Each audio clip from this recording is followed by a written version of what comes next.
Heute erkläre ich euch 10 umgangssprachliche Ausdrücke, die ihr direkt im Alltag anwenden könnt, um mehr wie ein Deutsch-Muttersprachler zu klingen. Und an alle neuen Gesichter, herzlich willkommen. Mein Name ist Jule, ich bin zertifizierte Tech-Prüferin, Deutschlehrerin und Content Creator. Jetzt lasst uns aber starten, los geht's! Das geht auf keine Kuhhaut. Hast du diesen etwas merkwürdig klingenden Ausdruck schon mal gehört? Das kannst du sagen, wenn du etwas für übertrieben oder zu viel oder einfach für nicht richtig hältst. Das geht wirklich auf keine Kuhhaut, wie oft ich schon versucht habe, das neue Video hochzuladen. Hiermit drücke ich also aus, dass ich sauer oder dass ich genervt bin.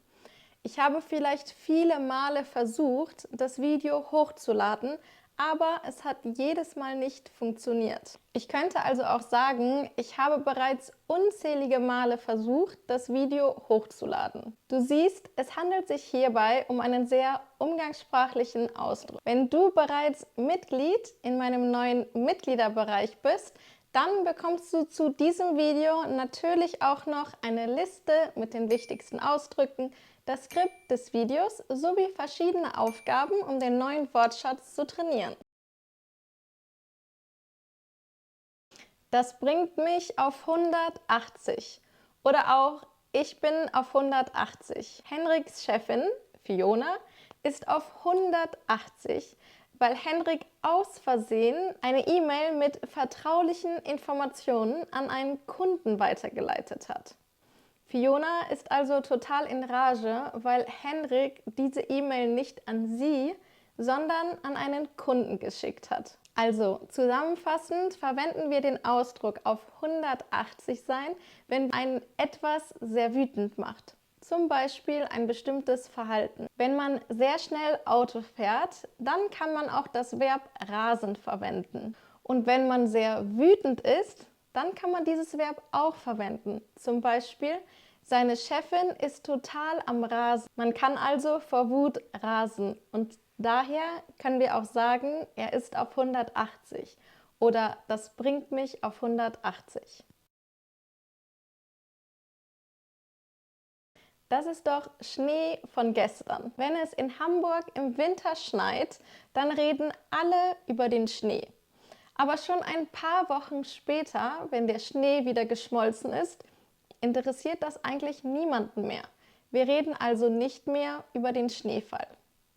Dieser Vergleich hilft dir vielleicht ein bisschen, um diesen Ausdruck, das ist doch Schnee von gestern, zu verstehen. Als Henrik sich am Ende des Jahres nochmal für die falsch versendete E-Mail bei seiner Chefin Fiona entschuldigte, antwortete diese Folgendes: Das ist doch Schnee von gestern. Lass uns das jetzt vergessen. Das damalige Problem ist also nicht mehr von aktueller Bedeutung oder es wurde vielleicht bereits vergessen. Ihr wisst bereits, dass mir der Austausch mit euch oder auch mit meinen Schülern total viel Spaß bereitet. Mich interessiert daher Folgendes: Gibt es in deiner Sprache auch ähnliche Ausdrücke? Oder welche vielleicht lustigen Ausdrücke gibt es in deiner Sprache? Ich freue mich total auf eure Kommentare. Jetzt lasst uns aber weitermachen. Das war für die Katz oder auch alles für die Katz. Claudia hat den ganzen Morgen die Fenster geputzt. Jetzt regnet es in Strömen. Das Fensterputzen war also für die Katz. Es war umsonst oder es hat sich einfach nicht gelohnt. Oder auch Anton überredet seit Wochen seine Mutter, dass sie sich endlich ein Smartphone kauft. Doch seine Mutter hat sich spontan ein einfaches Klapphandy gekauft. Antons Argumentation war also im Endeffekt für die Katz. Man könnte auch sagen, die vielen Gespräche waren die Mühe eigentlich nicht wert oder sie hatten nicht den gezielten Effekt. Das ist doch ein Klacks. Weißt du überhaupt, was ein Klacks oder auch ein Klecks ist? Ich zeige es dir kurz. Einen Moment. Es handelt sich also immer um eine geringe Menge. Also zum Beispiel ein Klecks Marmelade, ein Klecks Senf etc. Umgangssprachlich kann dies jedoch auch so viel wie eine Kleinigkeit oder eine leicht zu erledigende Arbeit darstellen. Zum Beispiel, nachdem Amira sich wochenlang auf die B2-Prüfung vorbereitet hat, ist das Schreiben eines Briefs für sie nun ein Klacks. Für Amira ist es also überhaupt nicht schwierig, beispielsweise einen Beschwerdebrief zu verfassen. Emma hat einen total emotionalen Film gesehen, der ihr jetzt nicht mehr aus dem Kopf geht. Sie muss also die ganze Zeit an den Film denken. Und Antonia geht die anstehende C1-Prüfung nicht aus dem Kopf. Sie lernt Tag ein, Tag aus für die Prüfung und schafft es kaum abzuschalten. Du siehst, in allen Situationen geht es darum, dass wir die ganze Zeit an etwas Bestimmtes denken müssen.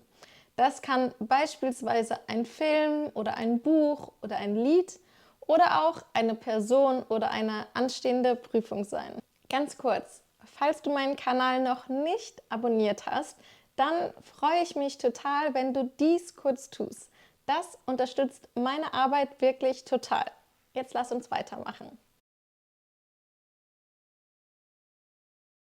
Das kannst du knicken. Knicken bedeutet erstmal so viel wie etwas biegen oder auch etwas brechen. Aber was bedeutet jetzt, das kannst du knicken oder auch, das kannst du dir knicken? In 2 Wochen? Nein, das kannst du knicken. Das ist viel zu wenig Zeit.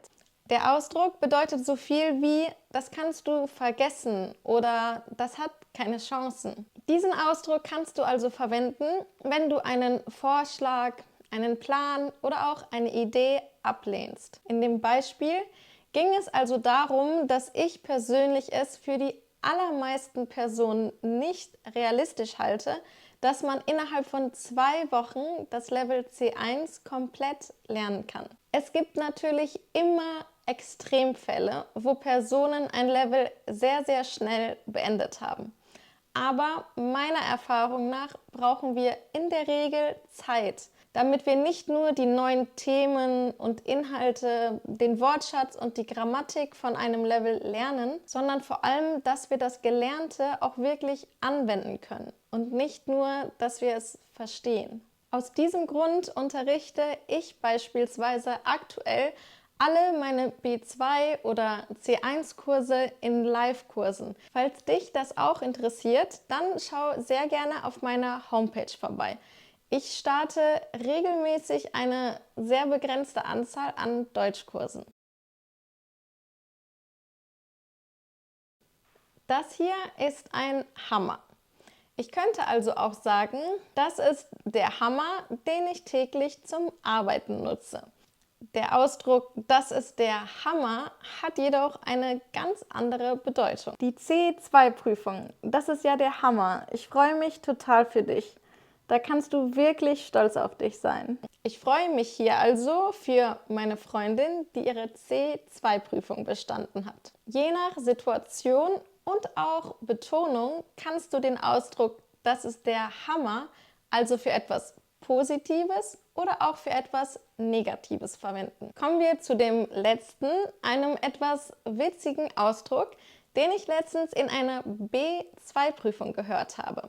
Mich hat dieser Ausdruck in der Prüfung total überrascht, aber es war eine positive Überraschung. Denn solche umgangssprachlichen Ausdrücke lernt man in der Regel erst im Level C1 oder auch C2. Beziehungsweise leider werden in vielen C1-Kursen kaum umgangssprachliche Ausdrücke unterrichtet. Was ich persönlich sehr schade finde, denn wenn man beispielsweise in Deutschland studiert oder hier arbeitet, dann wird man sehr regelmäßig umgangssprachliche Ausdrücke hören. Ihr fragt euch bestimmt, über welchen Ausdruck redet sie denn? Es geht um Folgendes. Das ist doch klar wie Kloßbrühe. Das hier ist Brühe und auf dem unteren Foto seht ihr Klöße. Eine Brühe ist in der Regel klar. Wenn wir jedoch eine Kloßbrühe kochen, dann wird das Wasser eher trüb. Dieser Ausdruck an sich ist also von Anfang an etwas scherzhaft gemeint, da Kloßbrühe nicht klar ist. Als eine Freundin von mir nach Hamburg gezogen ist, hat sie sich am Anfang total gewundert, dass es gerade im Herbst wirklich viel regnet. Sie hat mir damals Folgendes geschrieben: Es regnet seit Tagen jeden Tag. Damit habe ich wirklich nicht gerechnet. Das ist doch klar wie Kloßbrühe. Jeder weiß doch, dass Hamburg dafür bekannt ist, dass es hier ein bisschen öfter regnet. Du siehst, in beiden Situationen verwenden wir diesen Ausdruck eher ein bisschen ironisch oder scherzhaft.